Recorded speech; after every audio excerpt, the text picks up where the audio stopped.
మీ ఎలాంటి వ్యాపార ప్రకటనలకైనా వెంటనే మా ఛానల్ సంప్రదించండి. నమస్తే.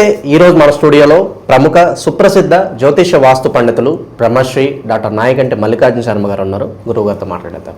నమస్కారం గురుగారు. నమస్కారం గురుగారు. 2026 ఓవరాల్గా వృషభ రాశి వారి పరిస్థితి ఏ విధంగా ఉండబోతుంది? పాజిటివ్గా ఉంటుందంటారా, నెగిటివ్గా ఉంటుందంటారా? సంవత్సరం మొత్తం కూడా ఎటువంటి పరిహారాలు చేసుకుంటే బాగుంటుంది? తప్పకుండా. ఓం శ్రీ గురుభ్యో నమః. ఓం శ్రీ మాత్రే నమః. ఆంగ్ల మానము అంటారు. ఇది అంటే ఇంగ్లీషు సంబంధించిన మానంలో చెప్పటం అని అర్థం. అంటే 2026 జనవరి నుంచి డిసెంబర్ వరకు కూడా ఈ 12 నెలల పాటు కూడా అతి పెద్ద గ్రహాలైన గురువు, శని, రాహుకేతుల యొక్క మార్పులు అనేవి ఉంటాయి. అయితే మిగతా గ్రహాల యొక్క ప్రభావం కూడా ఉంటుంది. కేవలం ఈ 4 గ్రహాలే కావు. కానీ ఈ 4 గ్రహాలు ఏంటంటే ఎక్కువ కాలం ఒక రాశిలో సంచారం చేస్తుంటాయి. కాబట్టి మనం ఈ ఉగాది నుంచి ఉగాది వరకు చెప్పాలి. అయితే జనవరి నుంచి డిసెంబర్ వరకు ఉండే ఫలితాలు కూడా చెప్పుకోవచ్చు. దాని తప్పేమీ లేదు అక్కడ. వృషభ రాశి అంటే రాశ్యాధిపతి శుక్రుడు. శుక్రుడు సుఖాన్ని, భోగాన్ని, సౌఖ్యాన్ని కోరుకుంటారు వీళ్ళు. అంటే ఈ రాశి వాళ్ళ యొక్క తత్వం ఏంటంటే లగ్జరీగా ఉండాలని ఆలోచన చేస్తుంటారు. అంటే లగ్జరీగా ఉండాలి, సుఖాన్ని, సౌఖ్యాన్ని, వాహనాల మీద బాగా తిరగాలని, బయటికి ఎక్కువగా అవుట్ ఆఫ్ కంట్రీస్కి వెళ్ళాలని, అలానే అందరితోటి తిరగాలని ఒక ఆలోచనలు ఉంటారు. అంటే అపార్ట్మెంట్స్ కొనుక్కోవాలని, ఇళ్ళు కొనుక్కోవాలని, అంటే లగ్జరీగా వీళ్ళు ఏదైతే లగ్జరీగా ఉండాలని ఆలోచన చేస్తుంటారు. థింక్ చేసే అవకాశాలు ఎక్కువగా ఉంటాయి. అంటే 10 మందిలో 7 లగ్జరీగా ఉండాలని, వివాహాలు ముందుగా చేసుకోవాలని, లగ్జరీగా ఆనందాన్ని అనుభవించాలని, ఎంజాయ్మెంట్ చేయాలని, అంటే సుఖాన్ని, సౌఖ్యాన్ని, భోగాన్ని అనుభవించే రాశుల్లో వృషభ రాశి కూడా ఒకటే. అంటే వృషభ రాశి యొక్క తత్వం అలా ఉంటుంది. అలా అందరికీ మెజారిటీ ఆఫ్ ద పీపుల్కి ఎక్కువ ఉంటుంది. కానీ ఒక 3% అంటే 10లో 3కి అలా ఉండకపోవచ్చు. అలాగా ఈ వృషభ రాశి యొక్క క్యారెక్టర్ అలా ఉంటుంది. ముఖ్యంగా మనం గ్రహాల యొక్క స్థితిగతులకు ముందుగా వెళితే రాహుకేతువుల యొక్క మార్పు జరుగుతుంది. రాహుకేతుల యొక్క మార్పు ఎప్పుడు జరుగుతుంది అంటే డిసెంబర్ 7వ తారీఖున జరుగుతుంది 2026లో. ఎలాంటి రాహుకేతులు ఏంటంటే ఎప్పుడు కూడా నిరంతరం వక్రస్థితిలోనే ఉంటాయి. రాహు వచ్చేటప్పటికల్లా కుంభరాశి నుంచి మకర రాశిలోకి సంచారం చేయటం, కేతు వచ్చేటప్పుడు సింహరాశి నుంచి కర్కాటక రాశిలోకి వెనక్కి రాశికి సంచారం చేస్తారు. ఈ వృషభ రాశి వాళ్ళకు వచ్చేటప్పటికల్లా వృషభం, మిథునం, కర్కాటకంలో కేతు ఎప్పుడు వస్తాడు అంటే చివరిలో వస్తాడు. ముందు వచ్చే అవకాశాలు లేవుగా. అంటే లాస్ట్ మంత్లో వస్తాడు. అంటే లాస్ట్ మంత్లో కొద్దిగా కేతు వల్ల ఉపయోగం కలుగుతుంది. అంటే ఆ 23 రోజుల పాటు బాగా ఉపయోగపడుతుంది.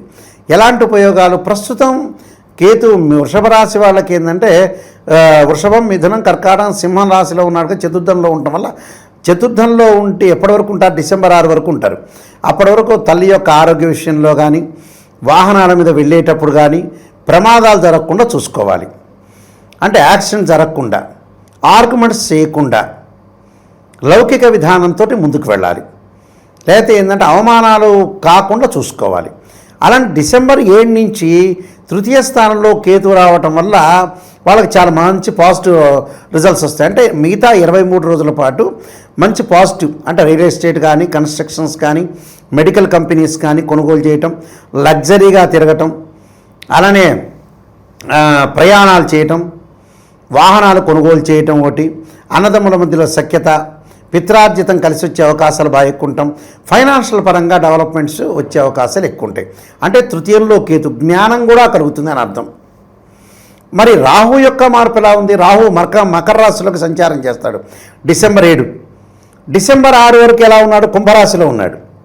మరి వృషభ రాశి వాళ్ళకి ఎలాంటి ఫలితాలు ఉంటాయి అని చూస్తే దశమ స్థానంలో రాహు ఉంటాడు డిసెంబర్ 6 వరకు. దశమ స్థానం రాహు ఉండటం వల్ల ఏంటంటే వృత్తిపరంగా కొన్ని చికాకులు కలుగుతుంటాయి. అంటే వృత్తిపరంగా కొంత డెవలప్మెంట్ ఉంటుంది.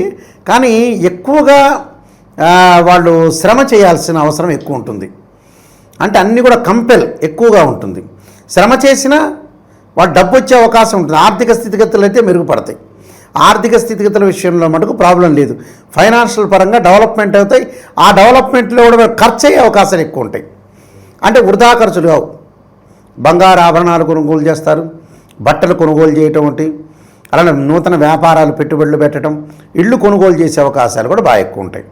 కాబట్టి వీళ్ళకి వృధా ఖర్చు అవుతుందనేది కాదు, ఇక్కడ మంచి విషయాల కోసం ఖర్చు అవుతుంది. కొంతమంది ఖర్చు అవుతుందని అనుకుంటారు. మంచి విషయాలకి ఖర్చు చేయాలి. చాలా చోట్ల కూడా నిన్న నేను ఒక వీడియో చూశాను జగపతి బాబు గారిది. డబ్బు ఉంటుంది, 100 రూపాయలు పెట్టి కూడా వాడు భోజనం చేయలేదట.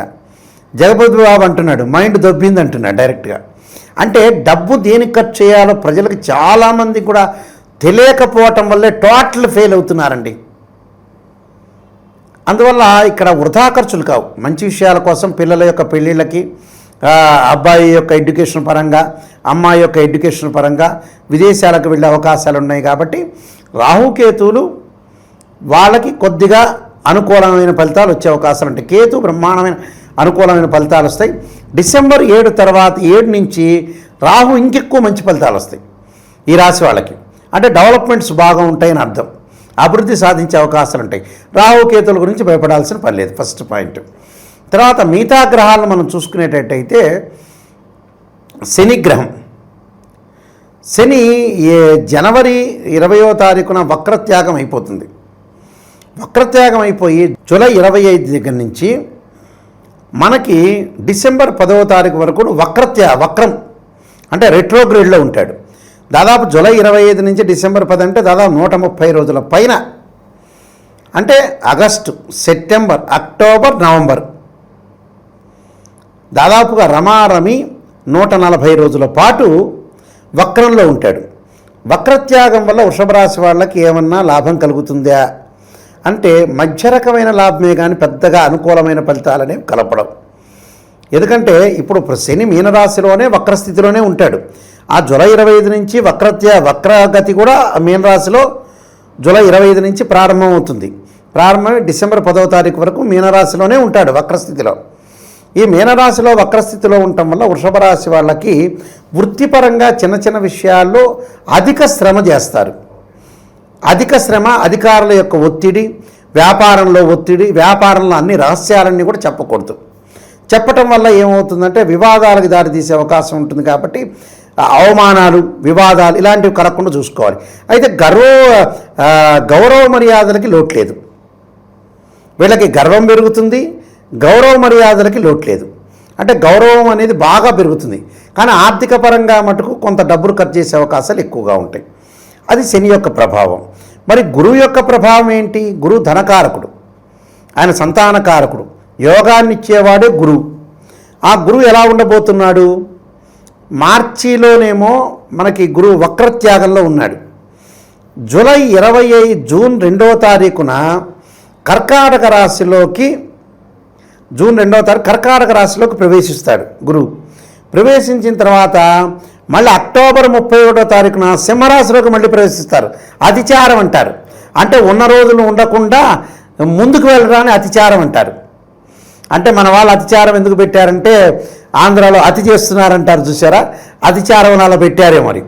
అలాగా ఏదైతే మనకి ఈ సింహరాశిలోకి ప్రవేశం చేసిన తర్వాత కర్కాటకంలో అయినా సింహరాశిలో ప్రవేశం జరుగుతున్నా కూడా వృషభ రాశి వాళ్ళకి పెద్ద లాభం కలిగే అవకాశం లేదు.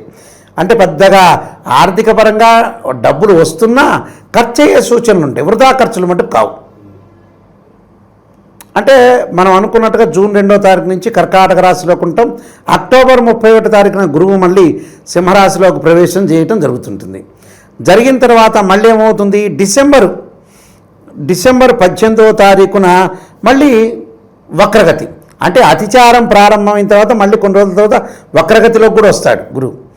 అంటే గురువు వల్ల పెద్దగా మిశ్రమైన ఫలితాలు ఎక్కువగా ఉంటాయి. కాబట్టి రాహుకేతువుల వల్లనే కొంత ఎక్కువగా లాభాలు కలిగే అవకాశాలు ఉంటాయి ఈ సంవత్సరం అంతా కూడా. అయితే వీళ్ళకు ఉపయోగం ఏంటంటే త్రిగ్రహ కూటమి, చాతుర్గ్రహ కూటమి, పంచగ్రహ కూటాలు కొన్ని కూటాలు ఏర్పడుతున్నాయి. కంబస్ట్గా ఏర్పడటం ఒకటి. తర్వాత కొన్ని యోగాల వల్ల ఎలా ఉండబోతుందంటే గోచారీత్యా, ఇవి గోచారీత్యా చెప్పబడే ఫలితాలు. డబ్బులు వస్తాయి, ఖర్చు చేస్తారు, మంచి విషయాన్ని ఖర్చు చేస్తారు. అలానే వివాహాది శుభ కార్యక్రమాలు చేస్తారు. నూతన ఉద్యోగాల ప్రయత్నాలు సఫలీకృతమవుతాయి. కొంత గౌరవ మర్యాదలు బాగా పెరుగుతాయి. డబ్బులు ఖర్చు అవుతాయి, టోటల్గా గౌరవ మర్యాదలు పెరుగుతాయి. అంటే గౌరవ మర్యాదలకు లోటు లేదు. డెవలప్మెంట్ చెందే అవకాశాలు ఎక్కువగా ఉంటాయి. కొన్ని రెమెడీస్ చేసుకొని ముందుకెళ్తే సరిపోతుంది.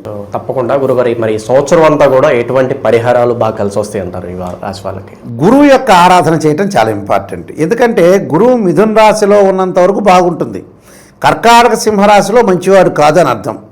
ఈ మిథున రాశిలో ఉన్నంత వరకు కూడా ఎలాంటి ప్రాబ్లమ్స్ ఉండవు. ఎప్పటి వరకు ఉంటుంది? మన మార్చి వరకు ఉంటుంది, మార్చి 11వ తారీఖు వరకు ఉంటుంది.